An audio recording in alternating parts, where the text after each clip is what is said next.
محرم الحرام کا مہینہ شروع ہونے والا ہے یا ہو چکا ہے. جب تک آپ تک یہ ویڈیو میری پہنچے ہو سکتا ہے مہینہ شروع ہو چکا ہو. تو محرم الحرام میں کرنے کا عمل آپ سے میں شیئر کر رہی ہوں. خاموشی کے ساتھ اس عمل کو اپنی زندگی کا حصہ بنا لیں اور اپنے تمام حاجات صرف اور صرف اپنے رب کے سامنے رکھیں. کسی انسان سے مت اس کا تذکرہ کریں کہ آپ کو یہ پریشانی ہے, آپ کو یہ پرابلم ہے. آپ چپ کر کے خاموشی کے ساتھ بس اپنے رب سے چپکے کلام کریں اور جانماز پر بیٹھ کے اللہ سے باتیں کریں.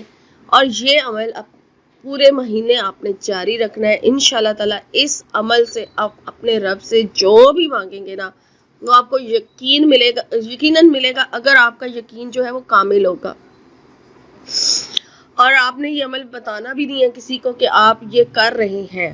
ٹھیک ہے, آپ نے ذکر نہیں کرنا کہ آپ یہ عمل جو ہے وہ کر رہے ہیں اور آپ نے خاموشی کے ساتھ بس. اور اتنا آسان عمل ہے, اللہ تعالیٰ کی صرف 2 ناموں کا عمل ہے اور یہ بہت زیادہ گارنٹیڈ عمل ہے. آپ کو کوئی بھی مسئلہ ہے, آپ کی محبت کے حوالے سے اگر کوئی مسئلہ ہے یا آپ کے رزق کے حوالے سے کوئی مسئلہ ہے یا ویسے کوئی آپ کی حاجت ہے تو آپ نے یہ عمل کرنا ہے. ٹھیک ہے, اپنی بے شمار دعائیں اپنے رب سے مانگیں لیکن اپنے رب سے کلام کیا کریں, اس سے باتیں کیا کریں خاموشی کے ساتھ روتے ہوئے.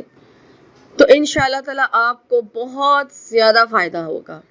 ٹھیک ہے, بہت بابرکت مہینہ ہے, سب واقف ہے محرم الحرام کی اہمیت سے. اور جب آپ اللہ تعالیٰ کا زیادہ سے زیادہ ذکر کریں گے تو اتنا ہی اللہ تعالیٰ آپ کو اپنے قریب کرے گا. اور اس مہینے میں ایک اور چیز بھی آپ نے کرنی ہے کہ جو لوگ نہیں پڑھتے درود شریف وہ ورد بنا لیں, ہر وقت اپنی زبان پہ درود شریف رکھیں.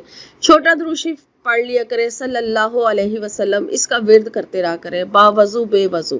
ٹھیک ہے, آپ نے یہ جاری رکھنا ہے. اور اس کے علاوہ آپ نے جو یہ عمل کرنا ہے وہ میں آپ کو طریقہ بتا دیتی ہوں. یہ آپ نے کوئی ایسے ٹائم پہ فکس کرنا ہے جو آپ کا خاموشی کا ٹائم ہو کہ آپ کو کوئی ڈسٹرب نہ کرے. ٹھیک ہے, آپ پوری توجہ کے ساتھ وظیفہ کریں گے. اور دوسرا آپ نے یہ نفل نماز کے ٹائم پہ کرنا ہے. اب تہجد سے بیسٹ ٹائم ویسے کوئی نہیں ہوتا, لیکن آج کل چونکہ فجر کی اذان بھی جلدی ہو جاتی ہے اور راتیں چھوٹی ہیں تو آپ کو بہتر پتا ہوگا کہ آپ کے گھر کا ماحول آپ کس طرح کا ہے. تو آپ کون سا ٹائم اس کو دے سکتے ہیں جب آپ خاموشی کے ساتھ وظیفے کو کر سکیں. تو اس ٹائم پر بس نفل نماز کا ٹائم ہونا چاہیے, کیونکہ نفل نماز کا عمل ہے. آپ نے 2 رکعت حاجت کی نیت سے ادا کرنے ہیں نفل کے. اور پہلی رکعت میں سورہ فاتحہ کے بعد 3 مرتبہ سورہ اخلاص پڑھنی ہے, اور دوسری رکعت میں بھی سیم اسی طرح سے آپ نے 2 رکعت نفل یعنی دوسری رکعت میں بھی آپ نے 3 مرتبہ سورہ اخلاص پڑھنی ہے سورہ فاتحہ کے بعد. اور پھر جب آپ سلام پھیر لیں, سلام پھیرنے کے بعد پھر آپ تسبیح پڑھیں درود شریف کی. درود شریف آپ چھوٹا پڑھ لیں بڑا پڑھ لیں جو آپ کو ایزی ہے. آپ نے پوری تسبیح پڑھنی ہے. بے شک پہلے استغفار بھی پڑھ لیں, کیونکہ میں تو لازمی کہتی ہوں استغفار ضرور پڑھیں. استغفار پہلے پڑھیں, درود شریف بعد میں پڑھیں. اور اس کے بعد پھر آپ نے جو ہے یہ اللہ تعالیٰ کے 2 نام ہیں, کسی بھی حاجت کے لیے کسی بھی مقصد کے لیے آپ نے نیت کرنی ہے تو کر لیں, لیکن آپ اس کے ساتھ اپنی بہت ساری دعائیں مانگ سکتے ہیں. ٹھیک ہے نا, اس وظیفے کے ساتھ آپ اپنی بہت ساری حاجات اللہ تعالیٰ کے سامنے رکھ سکتے ہیں. آپ نے اللہ تعالیٰ کے 2 نام یا ودود ہو یا وہاب ہو, یہ 2 نام اللہ کے ملا کے تسبیح کے ایک دانے پڑھنے ہیں. اور اس طرح سے آپ نے ان کی تعداد جو ہے وہ 141 مرتبہ ہے, یعنی 141 آپ نے یہ پڑھنے ہیں. اور اس کے بعد پھر آپ اپنی دعائیں مانگیں, ڈھیر ساری دعائیں مانگیں, سجدے میں جا کے مانگیں. اور پھر اس کے بعد آپ درود شریف پڑھ لیں. درود شریف کی پوری تسبیح آپ اینڈ پہ بھی پڑھ لیں. اگر ایک بار پڑھنا ہے تو ایک بار پڑھ لیں, کوئی اس کے ساتھ وہ نہیں ہے, لیکن درود شریف جتنا زیادہ پڑھیں گے آپ کا ہی فائدہ ہے.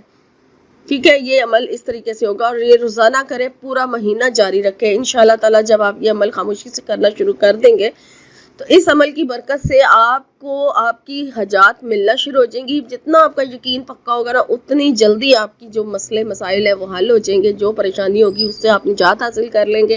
جو آپ کا مقصد ہوگا وہ پورا ہو جائے گا. یا ودود اللہ کا ایسا نام ہے جو محبت پیدا کرنے کے لیے. جب ہم ودود کا ذکر ویسے بھی اللہ اپنی زبان پہ رکھتے ہیں تو اللہ کی محبت حاصل ہوتی ہے, کیونکہ اس کا مطلب ہی یہ ہے اے دوستی کرنے والے, اے محبت کے حوالے سے ہے یہ یا ودود جو ہے. تو یہ آپ آپ لوگ بھی جانتے ہوں گے کہ محبت کے حوالے سے یہ پڑھا جاتا ہے، اور پھر وہاب جو ہے اللہ کا نام اور رزق کے لیے بھی پڑھا جاتا ہے، اور اپنی کسی نہ کسی حاجت کے لیے بھی پڑھا جاتا ہے۔ تو جب ان دونوں کو ملا دیں گے تو یہ وظیفہ بہت زیادہ سالڈ اور پاورفل ہو جائے گا، اور دونوں ناموں کی افادیت جب آپس میں ملے گی تو اور زیادہ اس کی پاور بڑھ جائے گی۔ تو جو بھی اس عمل کو کرنا چاہتا ہے وہ ضرور کرے۔ یہ محرم میں کرنے کا خاص عمل ہے جو آپ سے میں نے شیئر کیا، آپ ضرور کیجئے انشاءاللہ۔ میری دعا ہے کہ اللہ تعالیٰ آپ جس مقصد کے لیے بھی اس عمل کو کریں، اگر وہ جائز ہے تو اللہ تعالیٰ آپ کو ضرور عطا کرے، آمین۔